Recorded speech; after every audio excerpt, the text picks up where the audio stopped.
you could see my screen now. Okay, so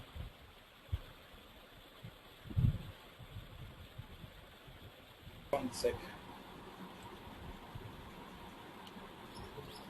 Can you see my screen? Yes, sir. I can see. Everybody? Yeah. Yes, sir. I can also see. Okay. So some of you have already attended my one of the demo sessions, so it's the same content. So let me just go with it. It's basically Okay. contains two sections. One is what is all SAP about. The second one is SAP MM. I know most of you are aware of the SAP. So I'll just go quickly with the first session, and then second session is about purely about SAP MM, the various functionalities that SAP MM offers and all. So I'll just quickly go with SAP, and then I'll go with SAP MM in particular.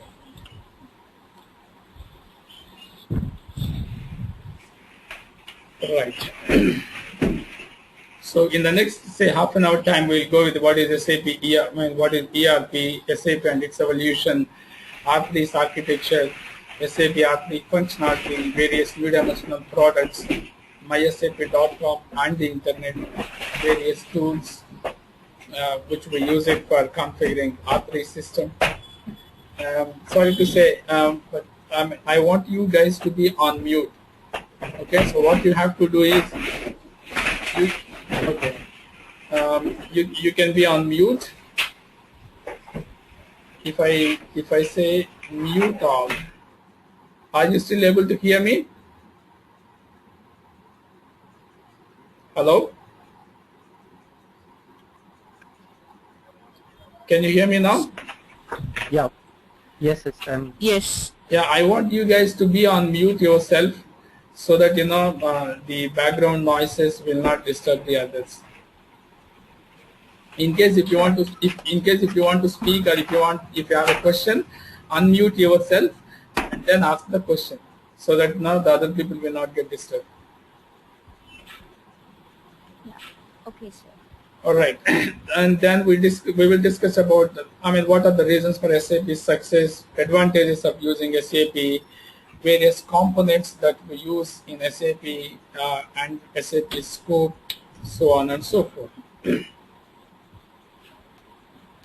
Okay, so ERP, as we all know, stands for Enterprise Resource Planning. So when we are talking about enterprise resource planning, each and every enterprise, whether it is in service industry, or it's a manufacturing industry, or if it's a banking, whatever industry it could be, you will have various resources.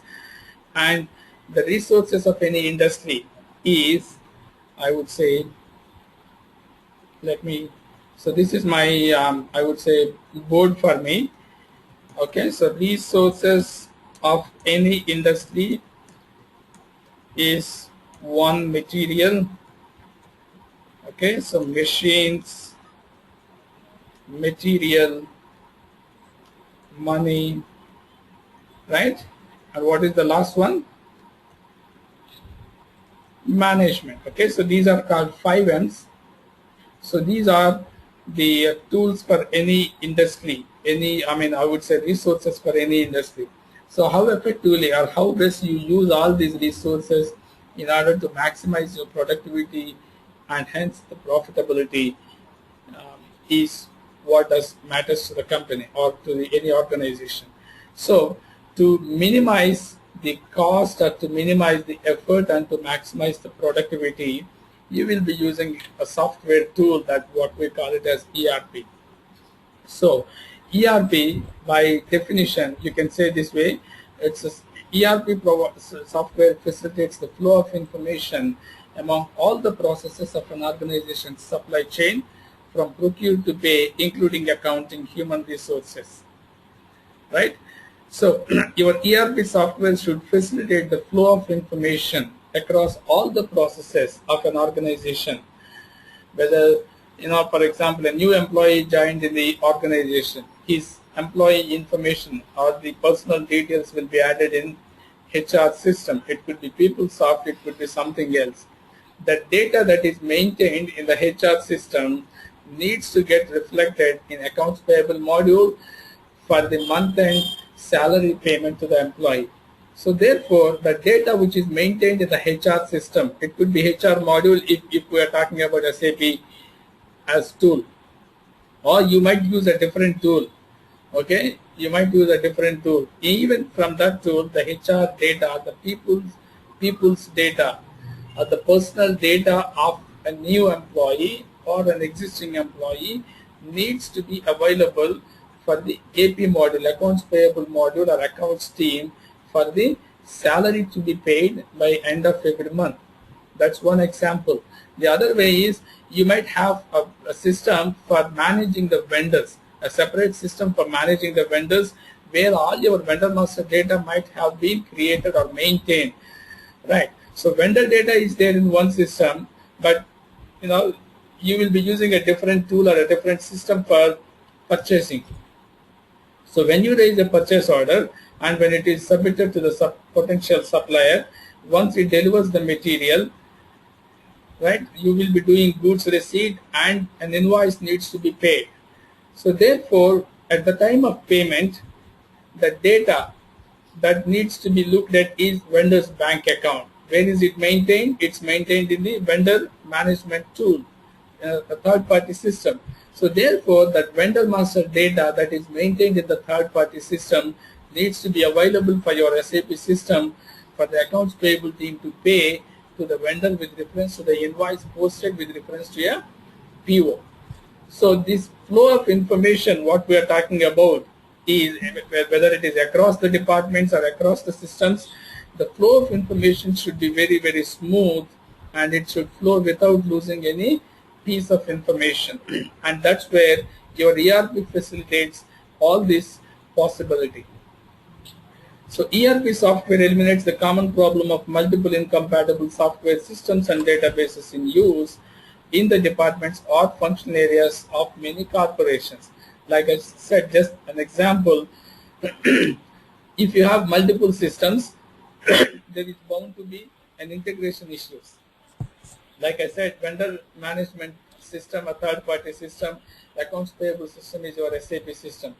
In case if the data is not smooth, okay, or for whatever reasons, if the data is not getting transmitted properly to SAP or from SAP to that vendor management tool, you will have problems. So compatibility issues. If you use one system, an ERP system, which can facilitate all these functionalities, you will not lose any data. Therefore, the compatibility issues can be avoided. For example, if I have to say, sometime back, JD Edwards was acquired by PeopleSoft. PeopleSoft in turn was acquired by Oracle. But till today, PeopleSoft applications are not running on Oracle platform. That's because of the compatibility issues. So Oracle, though PeopleSoft is Oracle's product right now, Oracle is still having problems managing PeopleSoft applications on Oracle platform. So that's the reason they are still selling PeopleSoft as a separate application. That's the compatibility problems that I was referring to. Whereas with SAP, you don't have such problems. Everything is SAP's module. Everything was built on top of SAP R3 architecture, so you won't have any problems. So therefore, with one integrated comprehensive system, which could be distributed internationally with one database whose processes run more smoothly with up-to-date information availability throughout the corporation. That means if you use one system, avoid using one system for what you call vendor management, another system for accounts payable, one more system for purchasing. Instead of using those many systems, if you use only one system, which should be comprehensively integrated across all modules and which can be distributed across geographies, which should contain only one database. Therefore, everybody can see the same set of information throughout the organization. Whether you could be CEO or a regional manager or an individual user who created a purchasing document or an invoice document, everybody will see the same set of a same piece of information if the database is only single database. Now, based on the scope of various applications which were available in the ERP market, the ERP solutions have been segregated broadly into two areas. One is high-end ERP solutions. Second one is mid-range ERP solutions. In the high-end ERP solutions, I've added SAP, Oracle, and PeopleSoft.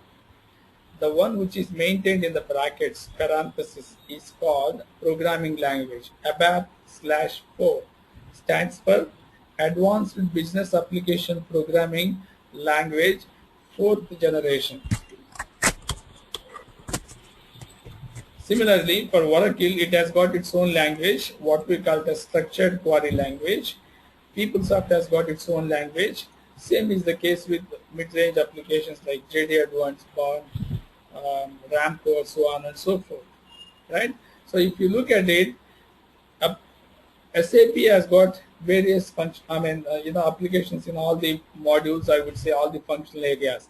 Oracle is very strong in finance, but poor in manufacturing. Same as PeopleSoft is very good at HR, and the rest of the applications it doesn't have the strong base.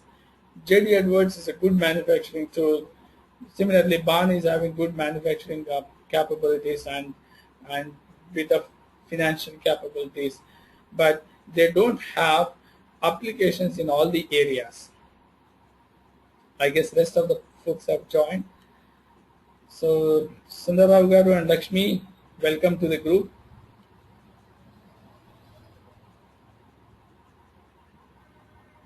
Can you hear me? Lakshmi and Sundarrao.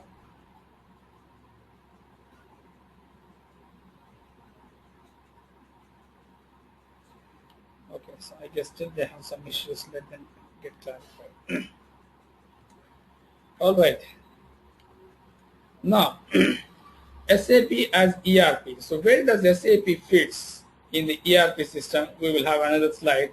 If you could look at it, if this is my ERP wheel, you could see for each of the folk, I've got different departments.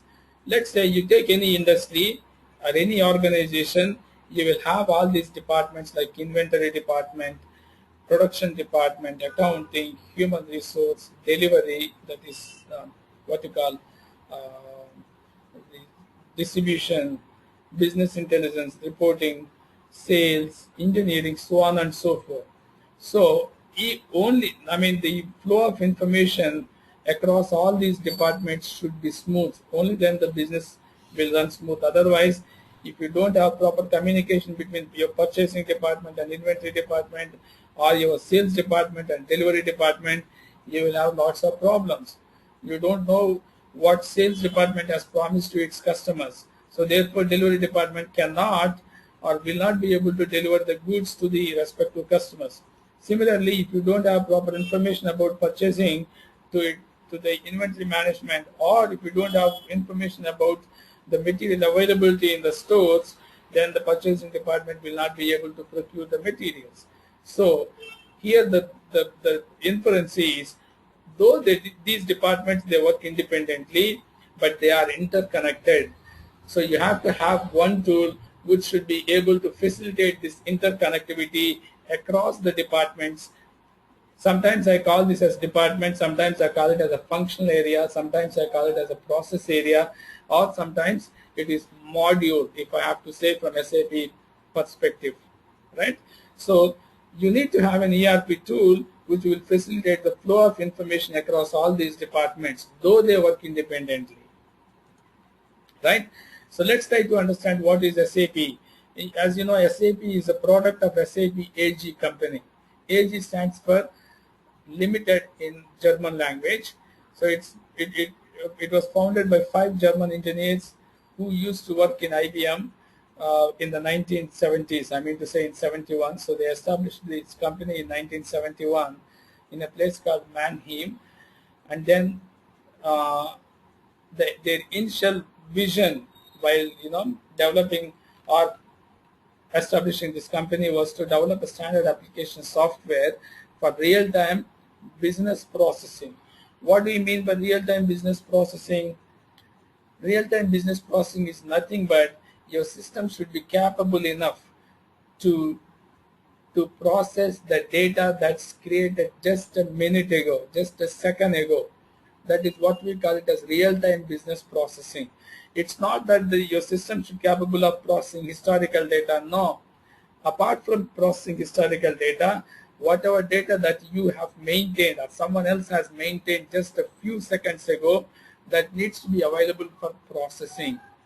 Okay, when I say processing, you might be doing some action on that particular data. So that's their vision when they started this company. SAP was market leader in industrial enterprise application area. Its market share is about 30% in ERP. SAP has got presence in more than 50 countries.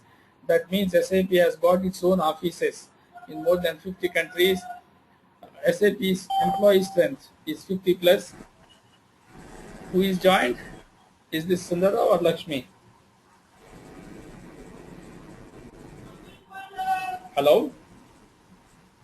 Hello Sundara గారండి? Hello అవునండి sir just ఇప్పుడు open అయింది. All right, not a problem. At last you are there.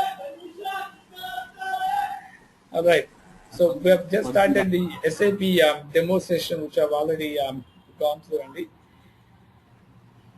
So, and then SAP has got more than 1 lakh customers, more than 100,000 customers across 120 countries with more than 10 million users. As you might be knowing, SAP license fee is user-based. Based on number of users that you wanted to have, based on that only SAP charges the customers. So that's the reason I did specify the user strength. SAP's market share in India is about 60%, 600 new installations per month across the world. That's the SAP's strength. So SAP strength, why everybody goes for SAP? Why not the other ERP software tools? The basic reason why everybody goes for SAP is SAP's strength lies in its high degree of integration, mainly for large global corporations. Okay, the reason, like I said, the integration between various modules or the integration between one company located in UK, another company located in US, maybe some other company located in India. So the cross-company integration or the cross-module integration or the cross-processes integration is very, very tight and secure. That's the reason for SAP's success. Significant presence in global Fortune 500 companies means all the Fortune 500 companies, a majority of them are running their business on SAP systems. Okay, so let's try to understand what is SAP and its evolution. Okay, I should have given you what is SAP definition or the full form of SAP. SAP stands for Systems, Applications and Products in Data Processing. That's the full form of SAP. Okay, so in the next half an hour, we will try to understand what are those systems, what applications SAP uses, and what are the products that are available from SAP. So like I said, when they, after establishing the company in 1971, in 1972, they have developed a software application. They name it as SAP R1. Stands for R1 stands for real-time single-tier architecture. In those 70s and 80s, yeah, I think in 70s only, we don't have this much of technology. We don't have this what we call as client-server technology available. So those days, everything. If some company's business is running on computer, it means there used to be only one computer, or each and every computer that the company uses, they will have all the applications, all the databases, etc. It means the current client-server technology was not there. So therefore, they named it as SAP R1.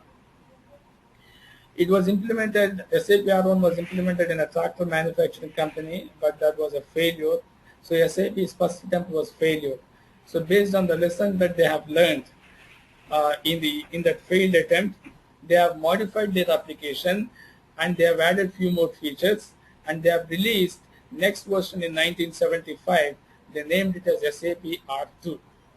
Okay, so during that point of time, they had financial applications, sales and distribution, and of course inventory management related applications. In 1975, this R2 SAP R2 was implemented for an American chemical manufacturing company called ICI Chemicals. So the first successful SAP implementation is for ICI Chemicals. That was in 1975. So since 1975, SAP is keep on, adding new features to the existing applications, or they are either modifying or enhancing the existing applications. As you can see here, these are the various releases which SAP has done since 92. Why I kept 92? That's because of R3 version which we have been currently using. Right? So between 1975 and 1993, SAP has added few more applications. SAP has modified some of its applications, and then keep on releasing like that. So in between 1975 to 1993, as you might be knowing, those late 70s and 80s, or even 90s also, those were the days where there is a boom for IBM mainframes.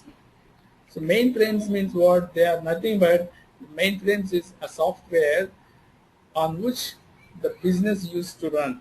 So SAP, what they did was during these years, okay, SAP has developed the SAP applications to run parallelly along with mainframe applications on mainframe computers. And then this has been continued up to 1993. Then in 1993, SAP has modified the architecture of its applications, and then they come up with a new architecture called SAP R3, real-time three-tier architecture. So this is further, because of the further enhancements happened in the client-server technology.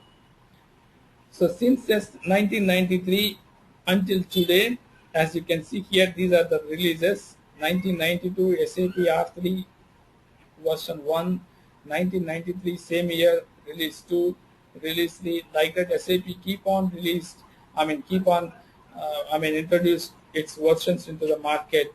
The most recent version available right now is SAP R3, what we call it as ECC 6.0, Enhancement Pack 6. 1, 2, 3, 4, 5 has been mentioned here, but there is a sixth enhancement pack which was released into the market for the customers, and we are actually upgrading our system to Enhancement Pack 6 right now. So, and then like this they have, that's how the SAP was evaluated, right? So now, as you could see here, until ECC 6.0, SAP has modified so many things, like SAP R3 460, then SAP R3 4.7, SAP after since 4.7 they started this enterprise version. Means everything is component.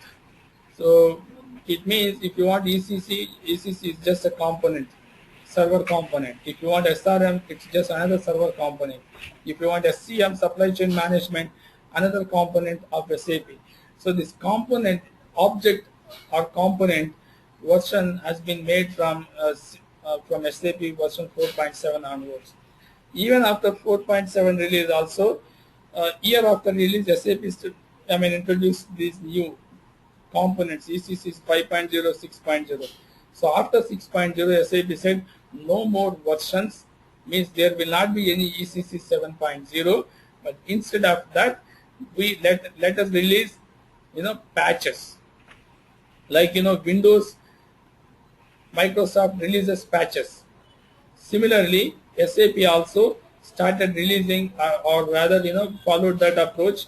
ECC 6.0, Enhancement Pack 1 contains certain functionalities, Enhancement Pack 2 contains additional functionalities, Enhancement Pack 5 contains few more additional functionalities, and it removes all the bugs available in the previous versions.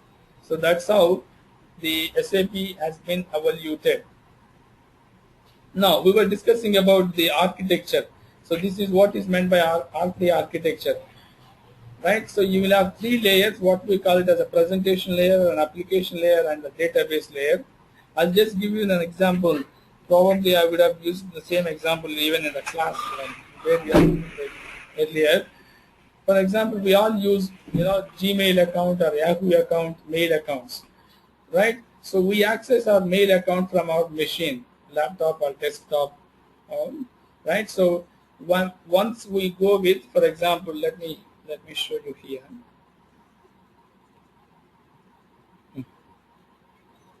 Just a second.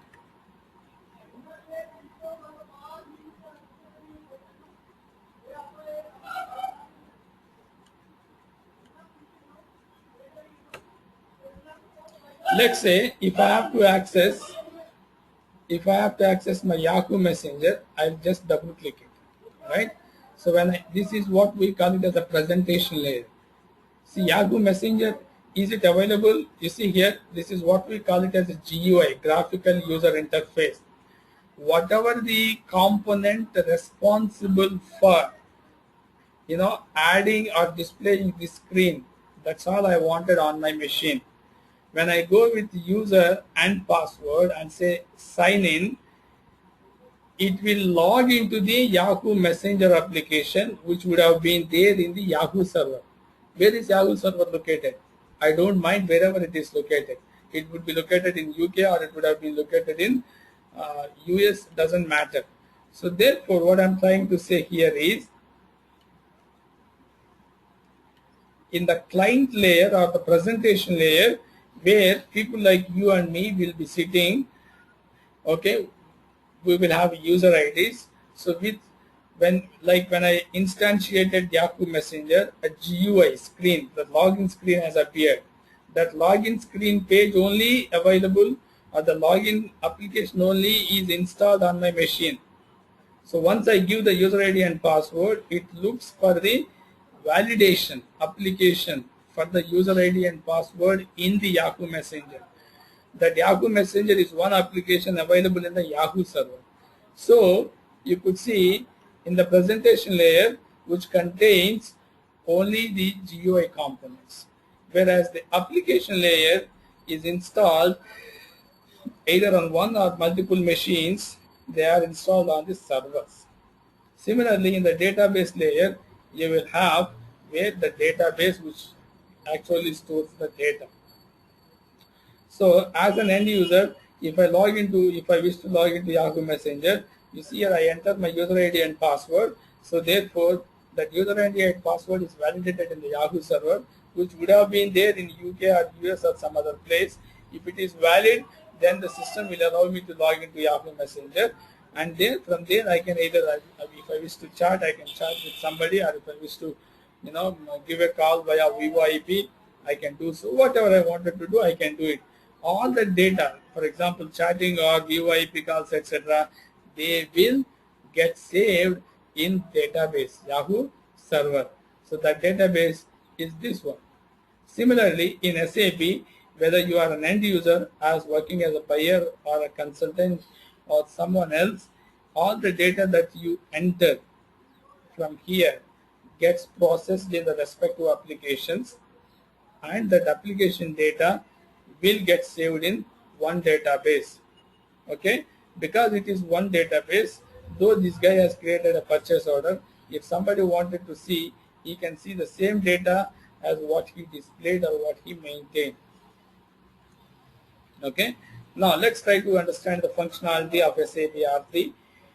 Like I said, SAP contains suite of applications.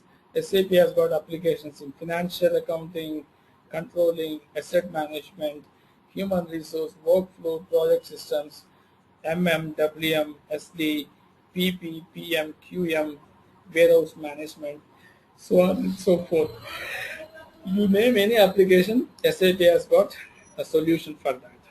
So that's the reason SAP is very, very robust and SAP scope is very large. Therefore, SAP was part of high-end ERP solution. Now, like I said, you see here, if I use SAP, as I said, SAP has got solutions in inventory management, process area, SAP has got solutions in production, it has got solutions in accounts payable and receivables, it has got solutions in HR, delivery, BI, sales, everywhere. Each of the modules SAP has got solution. So therefore, and also SAP R3 allows the integration of all of a company's, all the business operations in an overall system for planning, controlling and monitoring. With SAP, these integrations is also possible. If they want to run independently, that is also possible. Okay, so now you could see here, as I said, SAP stands for Systems, Applications and Products. You see, these are systems: client systems, application system, database system. Okay, applications means these are various applications: financial applications, logistical applications, HR applications, so on and so forth. Now let's discuss the products. SAP stands for Systems, Applications and Products. Now I'm going to discuss about the products. Product means these products have been built on top of the existing core applications or core modules. Okay, there are various new dimensional products available. To start with, supply chain management, SAP's APO, Advanced Planner and Optimizer, of course, which is part of SEO, and also Business Information Warehouse, or simply BW, Business Warehouse, Supplier Relationship Management, Corporate Finance Management, Customer Relationship Management, Knowledge Warehouse, Strategic Enterprise Management, Business One, something called FSCM, Financial Supply Chain Management, Treasury Management, Transportation Management. All these things, these are all new dimensional products. Okay, on top of it, you have got something called IS, industry specific tools, like IS Oil, IS Retail, this IS Banking, IS Automobile. These are also called industry specific solutions. These are also being referred as products. Okay, mysap.com and internet, like, as you know, nowadays everybody is providing or enabling the applications to port onto the internet. Without internet enabling on the certain application, it is handicapped. So SAP don't want to lag behind its competitors. So what they did was SAP changed the architecture technically. This is from the technical perspective, okay, which you will not be knowing it unless you are an ABAPer or an administrator, system administrator. You will not be seeing this one. So what SAP thought was, if we don't provide internet enability for the SAP applications, we might lag behind competitors. So keep that in mind. SAP has introduced something called SAP NetWeaver technology, which is basically provides internet enability to existing SAP applications. Okay, with internet enability, you can mold a certain application. You can personalize it basically. Okay, let's say Venkat as a buyer, he will have his own personal settings. Maybe somebody else will have his own personal settings. Some other person will have his or her own personal settings, which can be possible with internet enability. Right, there is something called tools for configuring R3. We will have various tools. Once you are in the implementation project, you may have to work with multiple tools. The first and foremost is IMG, Implementation Guide. Whether you are an MM consultant, SD consultant, or FICO, or whether you are doing in SAP ECC system, or whether you are working in SRM system, or you are working in SCM system, every system will have IMG, Implementation Guide, and that's the tool where you will be doing configuring as per the requirements taken from the customer. Then there is something called SAP Office, which basically stores, edits the various documents which we use it for maintaining information for a project. So this is something like a project management tool. Okay, so it contains all the information. Then there is something called Business Navigator, which provides the graphical views of the various business processes, like process flow diagrams. Then there is something called R3 Analyzer, which is basically again a tool which the developers uses, like which standard program has got which features, where to tweak, where is the enhancement spot to modify certain thing in the coding and stuff like that. They use this R3 Analyzer. And then there is one more thing called a reference model. This reference model contains the best practices, the samples, okay. So therefore, you can pick and choose a certain process and make modifications to those processes, process according to your customer requirement. By doing this, you need not have to develop an application right from the scratch. Whatever can be retained from the standard process, you retain it. Whatever needs to be changed, modified, you do it. That's where this reference model is used. And then there is something called Accelerated SAP, which is again a tool which is basically meant for implementation projects. And then there is something called Solution Manager. That's also a different tool which we can use it for multiple purposes, for configuration purpose, for documentation purpose, for communication with SAP on the issues in the standard programs, or even you can use it as a supporting tool. Once the product goes live, you have to have some support tool with which you can submit the ticket to the supporting team. So for all these purposes, we use, in case if you want to use a SAP tool, which is Solution Manager. Right. So we have discussed one reason for SAP success. The strength of SAP lies in its high degree of integration. You see a few more advantages of reasons for SAP. One is security. Information maintained in SAP is client-based information, technically client, so therefore it is highly secure. Integration, like I said, across modules or across systems is very, very tight, so therefore this is another advantage or reason. And then enterprise-wide solutions. It's not just SAP provides solutions for management or for finance. SAP does provide solutions for virtually all the the process areas or the modules or the applications that a customer will have. So enterprise-wide applications. Once you buy SAP, if you want to implement SAP in all the process areas, you can do so.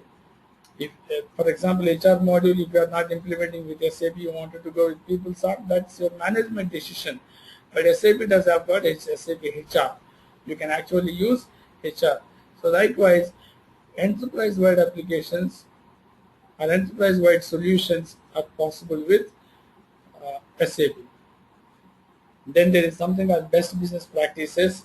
Let's say you are implementing SAP for a banking company, ICICI. See, in banking, you have got different MNCs, local companies, etc. State Bank of India, ICICI Bank, Citibank, okay, Standard Chartered Bank, whatever banks. When I'm implementing a process, as you might be knowing, for example, one application called deposit money into the savings account, right? See, this is application, deposit money into the savings account. You will have options by cash, by check, by wire transfer, etc., etc. That's a feature, right? But deposition of money into the savings account is an application which would have been there in each of the bank. And how they deposit money, you will have different steps. Assume 10 steps. Out of 10 steps, maybe 5, 6, 7 would have been common. You have to fill the deposit slip. That is one common phenomena.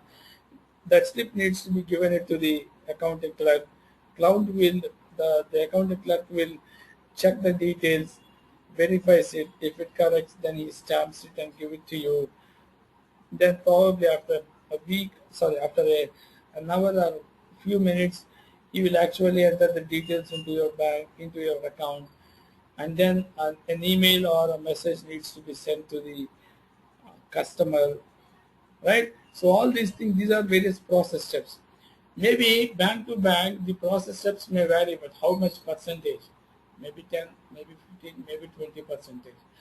So the 20% deviation, instead of building an application with right from scratch, you copy the existing one. Whatever is not suiting, you remove that one, add your own piece of code. That's the best practice. So SAP gives you such kinds of options, either for hello, did somebody join newly?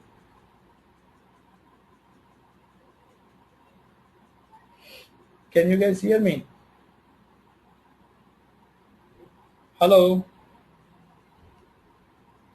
I'm not getting any response from any of you. Can you all hear me? Yes, sir. Yeah. This is Yes. Yes, sir. This is Radhika. I'm able to hear you. All right, thank you.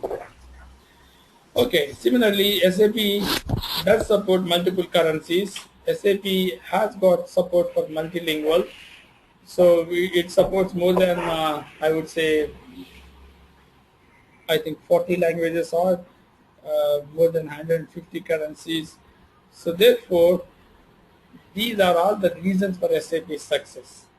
Now, better integration, like what the wheel which we have seen a couple of screens ago. Now you see here, these are, you take any industry, whether it is a banking or a manufacturing or a service, any industry will have various departments. For example, sales, customers, inventory, production, purchasing, so on and so forth. These departments, either they may work independently or they may work in communication with other departments.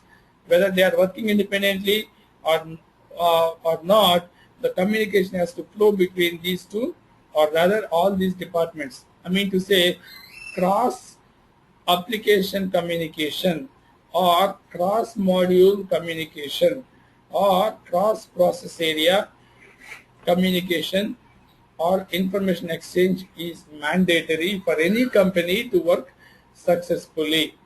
So with SAP, this integration is quite good. That's what I wanted to say here. Right. Then there is something called impact analysis.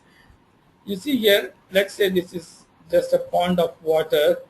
Okay, you assume it as a swimming pool, right? So you have got various paper boats thrown into the swimming pool. Okay, this FISD, MM, PM, PP, etc. These are modules. And these are nothing but the what you call paper boats. Now you ask a small child to throw a stone into the standstill water. What does it happen? What will happen? Waves that get generated, and these waves, when it hits these paper boats get, they get fluctuated. So that means what? Paper boats getting affected. I'm sorry. Any questions? So let's try to apply the same thing to SAP. Let's say you have an up and running system with all these modules FISD, MM, PM, PP, SD, CO, etc., etc.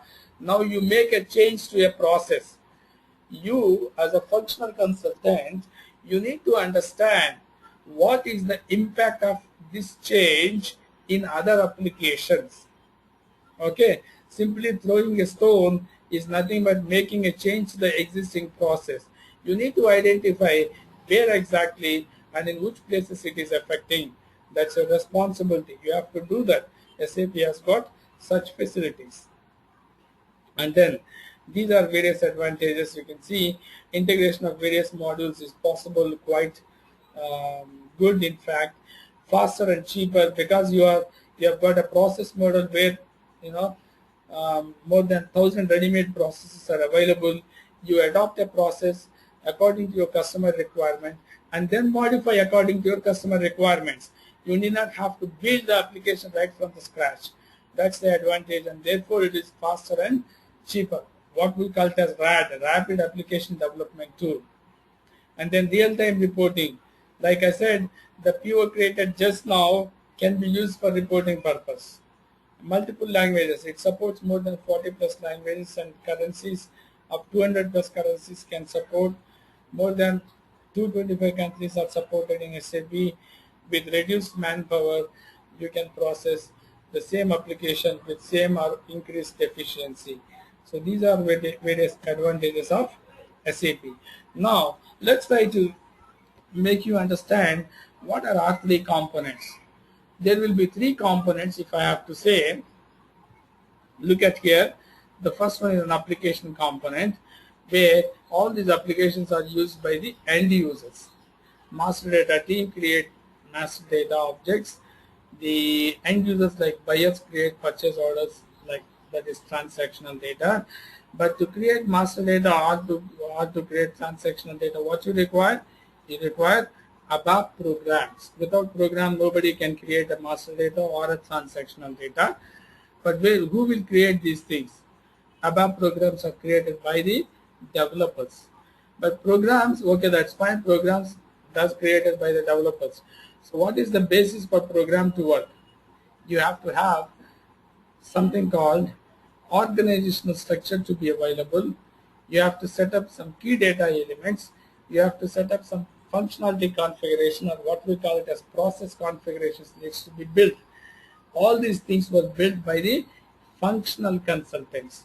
So therefore, as you can see here, unless you have an organization structure or unless you have key data elements and functional configuration, ABAP programs will not work. If there are no ABAP programs, master data, neither transactional data nor master data can be maintained. Right? So these are the benefits or the what you call the process flow for working with the SAP components. Let me try to help you understand what is customization versus configuration. See, customization is nothing but adopting the customer requirements to, or adopting software to suit the customer requirements or to suit the customer specific needs. This customization can be done by 2 means, one by configuration, second one is by coding. Okay, so configuration means what? This is configuration. The yellow strip that you see here below is called configuration. This can be done by either by configuration, customization, or you can do this configuration or by coding also. Coding means what? ABAP programming, the middle one. Sometimes it is both also, right? So either by configuration or by coding. Coding requires big effort because you have to code everything right from the scratch. Whereas configuration is not like that. Okay, so you will have some few mouse clicks, check boxes needs to be checked, some key data elements needs to be selected. That's how the configuration is done. Right, finally the scope of the SAP, you could see there is a big circle. The outer circle, assume it, this represents a particular, the outer circle represents all the industries. The inner circle represents a specific industry. For example, automobile industry. Okay, automobile. The inner circle is representing automobile industry. Means automobile industry has got these many applications to run. Right? Now you see here this particular elliptical shape. This is a specific company requirements. For example, in case of automobile industry, assume there is a company called General Motors, or let's say Ford. Okay, so this yellow elliptical shape is the requirements of a particular company called Ford Motors. Now you could see here, majority of the part of this ellipse has been covered in the inner circle. That means what? Majority of the things can be done by standard SAP programs. You just have to identify what is meant for which purpose. So accordingly, you configure your system. Now you could see there is something in between these two circles. The one that is in between these two circles is the what we call it as gap. How to minimize this gap?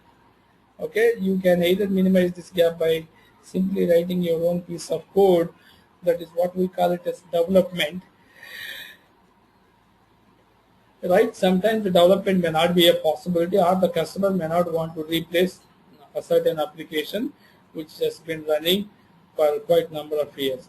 So these pieces, the pending pieces, which you could see, this is non-SAP application where the customer do not want to replace, or SAP genuinely might not have any solution for that particular piece. So if you can leave this piece apart, you could see here more than 95% of percent has been covered in SAP. So that's what we call it as SAP solution scope. I wanted to go with this role of a functional consultant towards the end. So I'll keep this for some time. Any questions on this part from anybody? Give me another half an hour. I will be able to complete the demo session.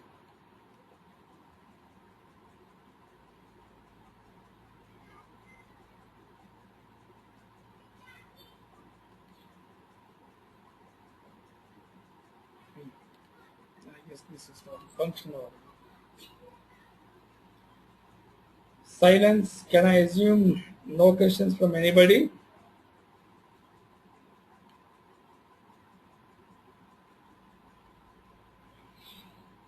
Okay. Now, look at here. So, this is what we call it as a supply chain image. You see here on one extreme you have got one vendor, on the other extreme you have got a consumer. So in this linear diagram, if I have to say, there is something called inbound logistics and there is also something called outbound logistics. It means all the activities, logistical activities performed on the incoming material is called inbound logistics, and all the activities that you perform on the outgoing material is called outbound logistics. So the combination of both inbound and outbound logistics is nothing but supply chain management. So now within the supply chain, where does MM fits in? And that's what our piece. So you see here, vendor is located on the extreme end from whom you procure the material. So if you want to procure the material, you have got something called MM purchasing. So this is where it fits in. Once you raise a purchase order, vendor delivers the material to you. Once the material is delivered, you keep it in-house. You keep it in what we call stores, okay, which is nothing but a warehouse. Once you have the material available in the warehouse, you have to give it for shop floor for manufacturing it. Okay, so once the product is manufactured, it will come back to the godown where packaging etc. will be done. Once it is packed, it will be shipped and transported and then distributed to a wholesaler. From a wholesaler, it will be delivered to a retail customer. From a retail customer, it will be sold to an end user where the product dies. Okay, so sorry, in between you have got different modules, different applications to work with. So here is your SAP MM, which is integrated with vendor management. And also there are a few more things which I have not specified here, that we will see it in the next couple of screens. So if somebody asks you, what is SAP MM all about? You can say in one sentence, MM application module supports the day-to-day activities of procurement and inventory functions carried out for a particular organization. Okay, so it basically deals with the day-to-day activities of inventory, purchasing, so on and so forth. So now let's try to understand what are the topics that we are going to cover in SAP MM.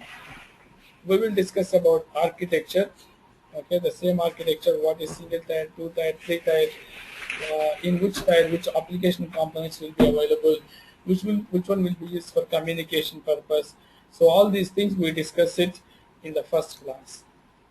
Okay, and also we also discuss about the system landscape. What is system landscape? What is development system? What is quality assurance system? What is production or life system? Where the transport is triggered? From where it should move? What is transport request? What is customizing request? what is workbench request. All these things we will discuss it in the next class, the first class. Then we will discuss about organization structure. What is an organization structure? What is its importance? Why do we require an organization structure? What are the components available within the organization structure? Which organization element is responsible or a main? What is the main organization element for finance?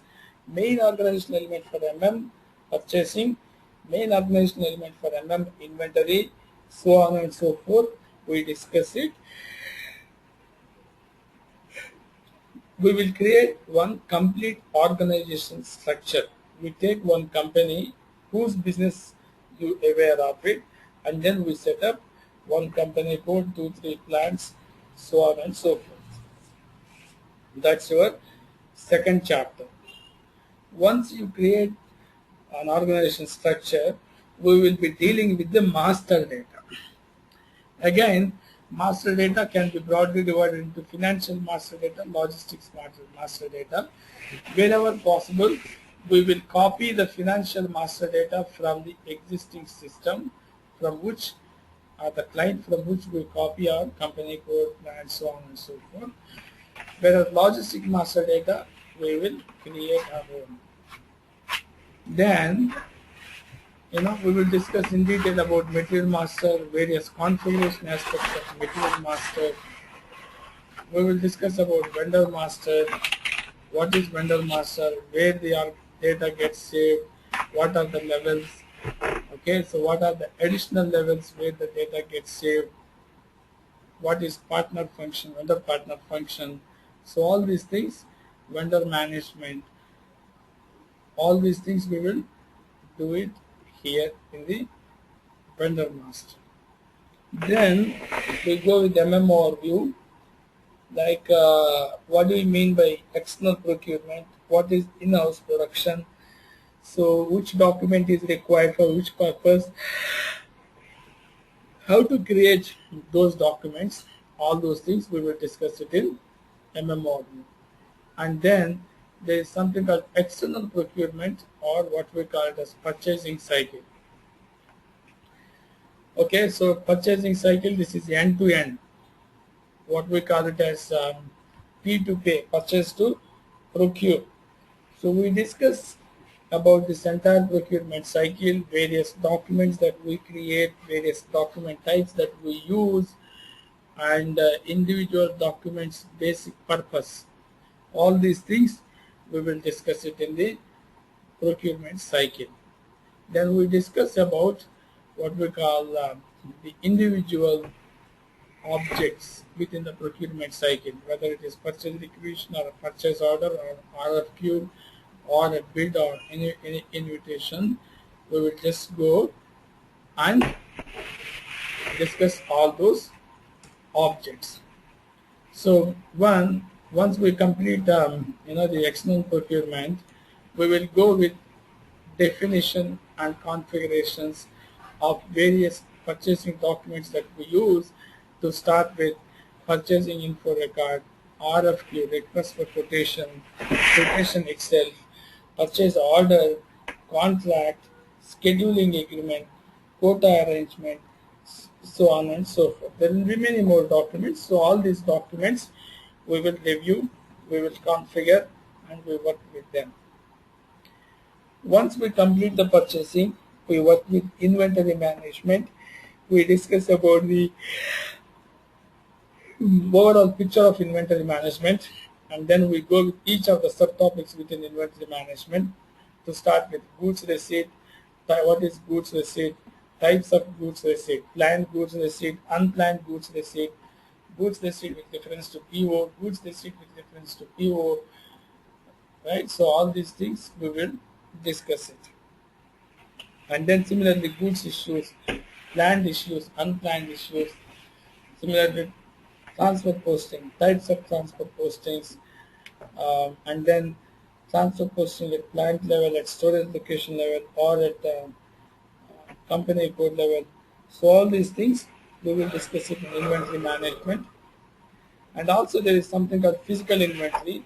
We discuss about physical inventory as well. Okay, various types of physical inventory processes, like so those things, and then the physical inventory process itself. So all these things we will discuss it, and then there is something called invoice verification. Once the vendor delivers the material, you have to you have to post the invoice.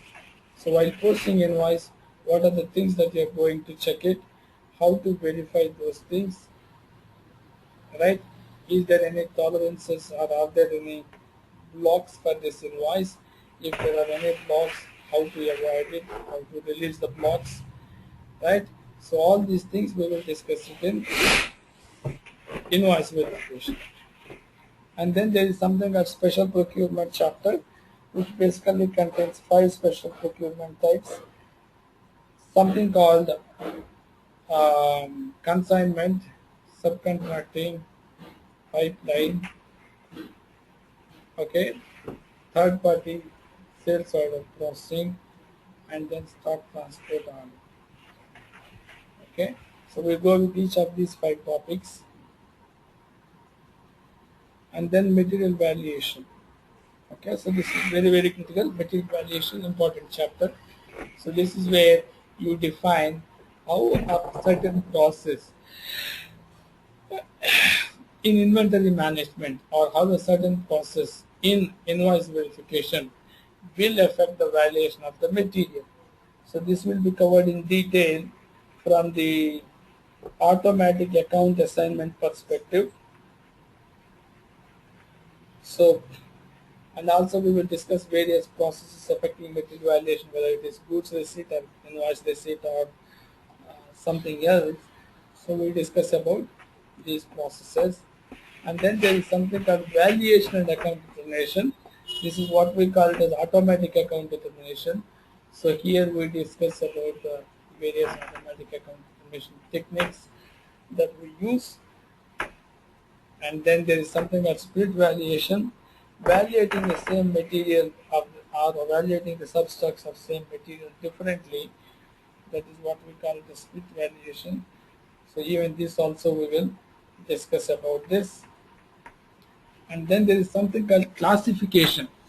Classification is again of multiple types: material classification, batch classification, vendor classification, customer classification, PO classification, so on and so forth. So we discuss material classification, and then we go with, after classification, we go with batch management. Okay, so without classification, batch management will not work. Without batch management, there will be so many things which may not be possible. So we will discuss in detail about the classification and batch management. So within batch management, we have got various topics like batch validity, shelf life expiration date, batch status management, etc., etc. So all these things from the batch management perspective, we discuss it. And then there is something called CBP or MBP, material requirement planning, or consumption based planning. This is from the MM perspective, how to use this one, what are the settings required, what are the configurations required, okay, how to generate an order proposal automatically. So all these things we will discuss it in CB, consumption based planning. Then we will see how an MRP works, we will see the service flows, we will see the integration points, when we work with MM, what you call uh, the evaluation, okay, that is called MMFI integration. Similarly, when you are working with MRP, consumption based planning, you will be integrating between MM module with PP module. Similarly, when you are adding, when you are working with the special procurement scenario called third party sales or processing, you will be working with MM with SD. Okay, so all these points will be covered as and when they come into picture. We will discuss about ASAP methodology in and out about ASAP methodology, various phases, what needs to be implemented in which phase, etc., and who will be carrying out the activity. So all these things we discuss about what we call the ASAP methodology. And finally, let's try to understand the role of a functional guy. The role of any functional consultant is first and foremost role is customizing the product, customizing the respective business case or a business area or application area, and making sure that the system reacts in a manner according to the constraints of this case. Okay, so therefore you have to first understand. Okay, so you have to first understand what is the customer requirement. Accordingly, you will configure, you will make your system. Then there is something called developments, right? Sorry, documents, and the settings and prepares proper guidelines. For example, you may be a consultant for today, and nobody is sure that whether you will be available after a week or not. There is a good possibility that the same person may not be available. So therefore, for that purpose, each and every product documentation needs to be maintained with proper settings. Okay, that is being used as a training manual for the new folks. So therefore, this needs to be created. Then takes care that proper training is given to the end users and that the system is usable. It's not that whether it's been used in it's working properly in quality assurance but not working in live system. No, that's not the way. So therefore, wherever you are going with it, it should the application should run properly. Then takes care that proper training is given to the users and the system is usable, performing appropriately. It means, let's say when you are here, system is working. When you are not there, system will not work. That's not the way that you should set up. So therefore, you should be in a position to take care of proper training is given to the end user so that they will not mistakes, and also system should be in a usable condition. Go live assistance for the technical team. Basically, go live means you have to specify the table and the function. You have to specify the table and the data functionality. What data needs to be copied from the table. So therefore, the go live activity will be performed by the system administration team where they require the coordination or they require the help of yours, because a feed coming from old system should come and sit into a new feed. So that's where you require your functional expertise for the go live. Similarly, the main duty of the consultant is to transfer external know-how to the client. It's not the manpower that counts, but intelligence, understanding of the processes, a feeling for defects and general harmonies. So you as a consultant will be able to transfer the knowledge on what you have set up, how you have set up, what are the potential issues that you might encounter. So all these things, because you are a functional guy, you must be knowing bits and pieces at least.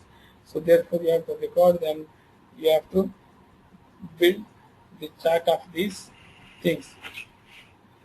And once you complete the MM module, various jobs available like functional contact or consultant, buyer, purchasing assistant role, stores in charge, master data maintenance. So various jobs are already available. Okay, so that's all I have with me on the presentation.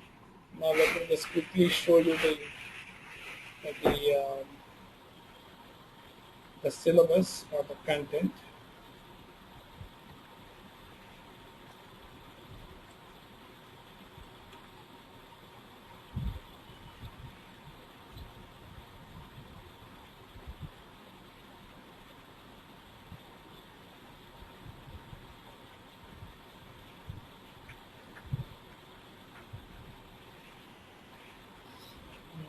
Which one is the latest one? This one. Maybe let me go with it.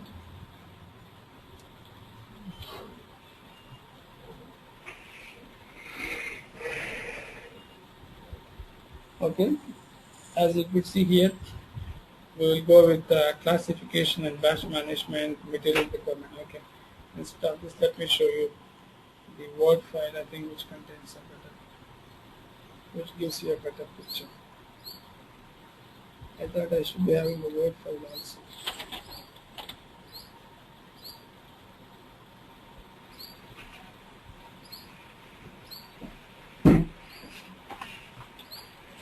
MM syllabus.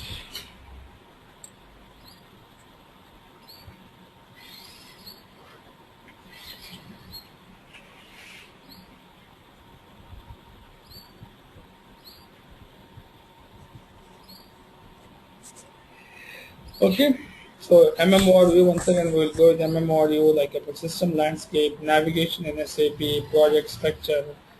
That's the first class, and then second class onwards we'll go with the maintenance of organization structure.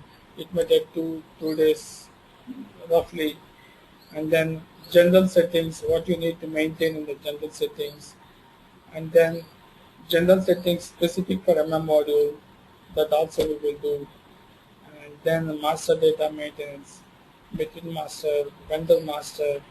Okay, so you could see here, I'll share all these files to you, and then in the purchasing we'll go with each of these areas: purchasing cycle, purchasing info record, various types of purchasing info records, source list, purchase requisition, purchase order, RFQ, bid invitation, bids. Okay, so various control indicators that we use, or control parameters that we use, quotation, outline agreement. Okay, so all these things we will discuss it in the next 2 months session. Okay, I'll forward to everyone about these files. Okay, and finally towards the end, SAP methodology, change request transportation, production support issues, okay, conversion of business requirements into functional specifications, question and answers, okay, system configuration, right? So maybe resume preparation was not there here, so I might help you in resume preparation as well.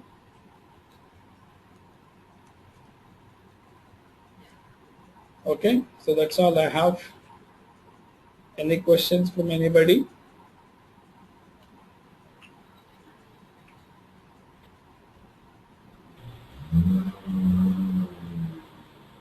First of all, how do you feel about this? Is this online training? I don't know whether you have attended earlier or not. How do you feel? Um, is it okay? Are you able to see my screen after screen? Is my voice audible? You might have some apprehensions like, classroom training would be better than online training. So whatever apprehensions you might have. So how do you feel it? Is audio audible? I mean, is my voice audible? Is my screen visible to you properly?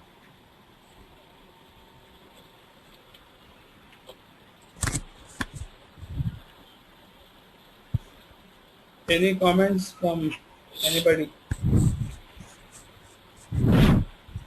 Hello? Yeah, Hello? Chapan Radhika. Sir, this is Radhika. Everything is okay, sir. I'm able to hear you properly, but this is the first time wherein I'm attending the online training. So it will take some time for me to get adjusted with this. Yeah. But other things are quite okay. Okay. I guess Lakshmi has left in the middle. Yeah, Pavitra, please. Sir, everything is okay, but if you use more of notepad or something, scribbling pad, so it will be more easy for us understanding. Exactly. I opened this one purposefully. The Excel file is only meant for that. Okay, but I did not maintain anything here. But going forward, when we are actually, doing on the system, or when we actually go with the actual classes, I normally use Excel file because you keep adding over here. If I open Okay. Notepad, I might not be able to save pictures. Sometimes I may create I open the paint Mm-hmm. like this. I open the paint. Maybe I can show you the one that I've used it for the last batch. Just give me a moment. Okay. Looks like I've deleted that. Hello. Yeah, Hello. Sunil. Today, yeah. Chappan. Discuss any warehouse management related topics. I'm sorry, Andy, your voice is not audible. No. It's good now, In this please. course, Yeah. do we discuss any warehouse management topics? I'll give you warehouse overview, but not the entire warehouse management. Because in my early days, between 2004 to 2006, that is uh, up to the time when or rather, since I started SRM practice in 2006, I stopped working in warehouse management. But between 2004 to 2006, I used to work in MM and WM, warehouse management. So I'll give you warehouse management overview of the processes. I don't give you demos, I don't demonstrate on the system, but I'll give you the process overviews. Okay, so nowadays normally they are asking the warehouse management as well. If you go as a MM consultant, is it right? Or? No, that's not 100% correct. When you are going for an MM consultant, they'll ask you MM and they'll ask you, do you have any knowledge process or your process understanding of WM? I do ask if somebody is joining in my team as well. So I don't expect him to work in warehouse management. But if I say what is warehouse number, he should be able to understand. If I say storage type, he should be able to understand. Right. So that process overview I'll give it. Maybe a couple of classes, 1 or 2 classes at max. Oh, yeah. Hi, Venkat. This is Sudhakar. Yes, sir.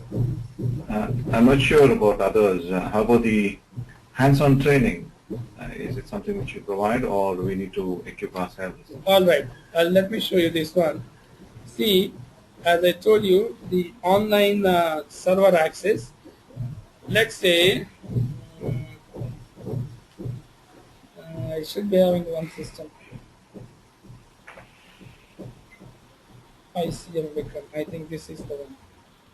Okay, so look at here. This is an online system, online access which I use. I may use this one, or maybe I may use this one, KVR, even this one as well. See, like this, you will have it. You don't find anything or any deviation or any slowness or something like that. It's as if, okay, like that you see here. Oh, I'm sorry. I might use this system, or I might use some other system also, but you can see it here. So this particular server is not mine. I have taken it for the rental purpose. So I will provide online access to all of you upon the payment of the fee.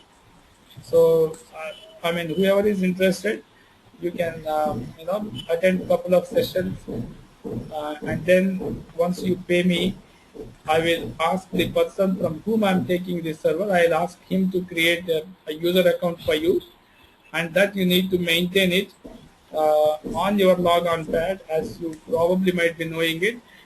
You see, this is your logon pad. You just have to go with new item. I will provide you some details. I, in the sense, the person from whom I will take the server access. He will give you details. You just have to fill it and then go with finish. Once you are done with it, you will be having a link like this. And then once you click on log on, you will have access.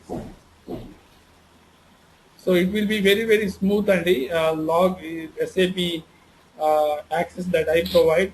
Even if you have an issue, any kind of issue in the SAP system, that guy will resolve in not more than an hour time, any day. So I'm 100% confident on the system access. Okay. All right. Okay. So from when we would expect this access? Like I said, as soon as you pay me the fee, I'll have to pay to Okay. him. I'll have to pay to him 800 rupees per month per user account. So I'm telling you that one upfront itself. So that I will pay it to him, Okay. and then once he gives me the details, I'll forward it to you. You just have to, add it and use the system. Right.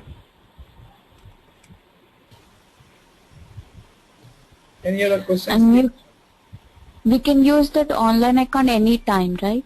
Any moment, round the clock. I will provide access for 2 months. I mean, I'm expecting the sessions to be completed in about 50, 51, not more than 55, definitely. Mm-hmm. So it covers for about 2 months period. So for these 2 months, I'll be paying him upfront. So you will have access for 2 months. After 2 months, it's your responsibility. If you want to continue with access, you have to pay him 800 rupees per month, and he will continue. I mean, he will keep your access or account live so that you can use it. If you don't want to, or if you want to discontinue using that system, I will ask him to terminate the account. Okay. So, is there any questions from your end?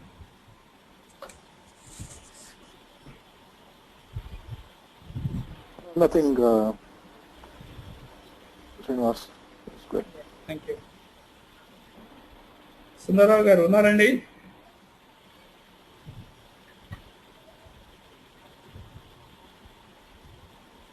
I guess he is on mute.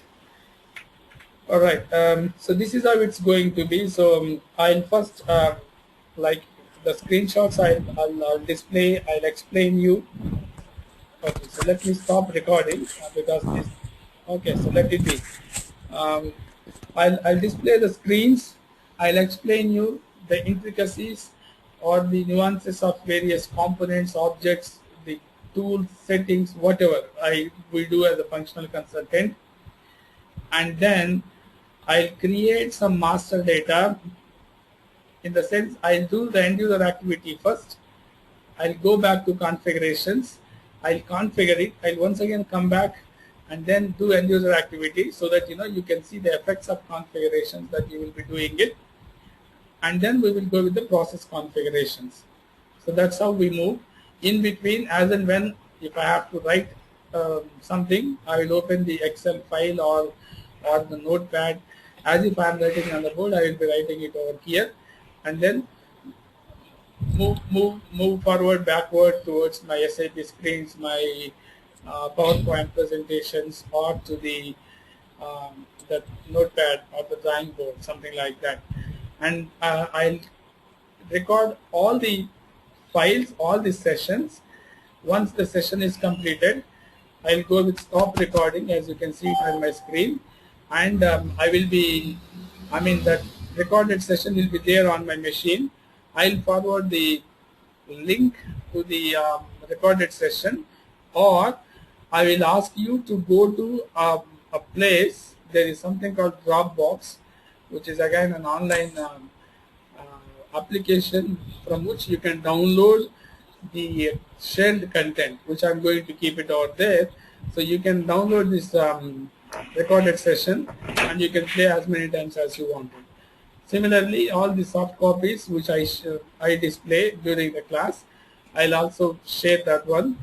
And in case if you want that the Excel file on which I will be writing every day, whether it is Excel file or the notepad or Word, whatever it is, I will also share that with you so that you can use it as a reference.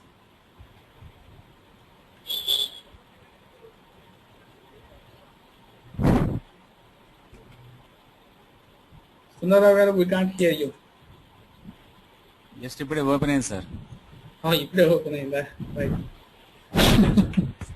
Just open అయింది.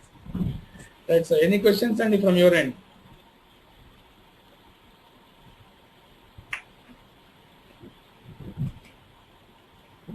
So all right, if you don't have any questions, that's all for the day from my side. We will have the class every day morning, same time around 10 o'clock.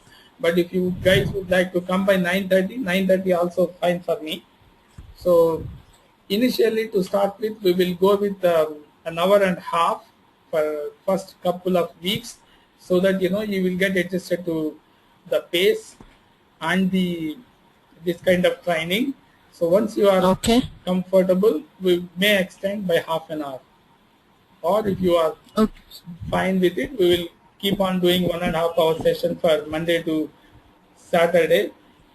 If if it is comfortable for all of you on Sunday, because one person is there in US, another person is there in UK, and few more people are there at different places. If it is comfortable and convenient for everybody, we will have a session on Sunday. Otherwise, Sunday is there will not be any session for Sunday. That will decide end of the week, sir. No problem, sir. First few weeks, couple of weeks, let's not have the class on Sunday. Okay, sir. You practice. Okay. That is fine. Yeah, you practice it. Yeah. You get accustomed to this kind of environment, and then let's take a call. Okay, sir. Srinivas, Okay, sir. let me make it as 9:30 your time, so that because anyway you'll start after 15 minutes or something like that typically. Yeah, I'm okay, Andy. Is everybody okay with 9:30 a.m. India time? Because somebody is there in US, and 10 o'clock our time is 10 p.m. his time. So it's going to be a little late for him. So it would be good from our side if we can, available by 9:30. 9 or 9:30, sir? 9:30 and 9 I may not be available because I will be there in Reliance by 9 o'clock. Okay, 9:30. Yeah. So can we make it Sir, 9:30? Can we all make it 9:30? Maybe 5 minutes here and there. Maybe first 5-10 minutes I will explain about the previous class details, and in case if somebody has got questions in the previous class, I'll try to explain in the first 5-10 minutes. But I mean, if you all are okay with 9:30, I think that's good. Sir, what I think is, being the first day today, we wasted some time, but I think from going forward, from tomorrow onwards, on dot, we can start from 10 o'clock, I think, if everybody is okay. Not 10 anyhow, we have to start because I cannot, Yeah, wait that's what. beyond 12 o'clock. So if 9:30 Yeah. would be best fit for me. Why? Even if I take 2 hour session, 9:30 to 11:30, I need half an hour to, fresh up myself and go to my office. So 9:30 would be best fit for me, but because you said like you guys are working in US time zone, so maybe 9 That's 9 what, sir. 9:30 Yeah. would be slightly tough for you. So can you three please make it by 9:30? I'll talk to Pavitra and Lakshmi, and I'll get back to you, sir, regarding this. Okay. So Sridhar, let's have the class tomorrow at 10 o'clock, and then let's take a judgment tomorrow, if it is okay with you. It's okay. Thank you. Anything else, Andy, or any improvements or suggestions from your end? I'll be happy to receive it and appreciate your suggestions or comments, anything. Nothing as such, sir. Everything was good today. Is it possible to see your webcam?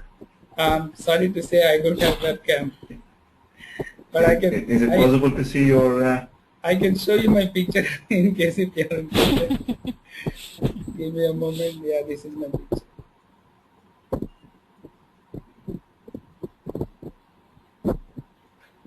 So we can spot you whenever you go somewhere on these roads, That's me.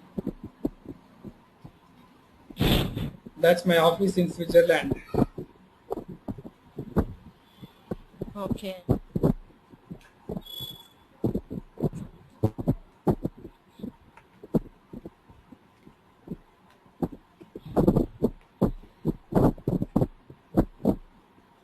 Anything else, Andy? I'll stop recording. the session.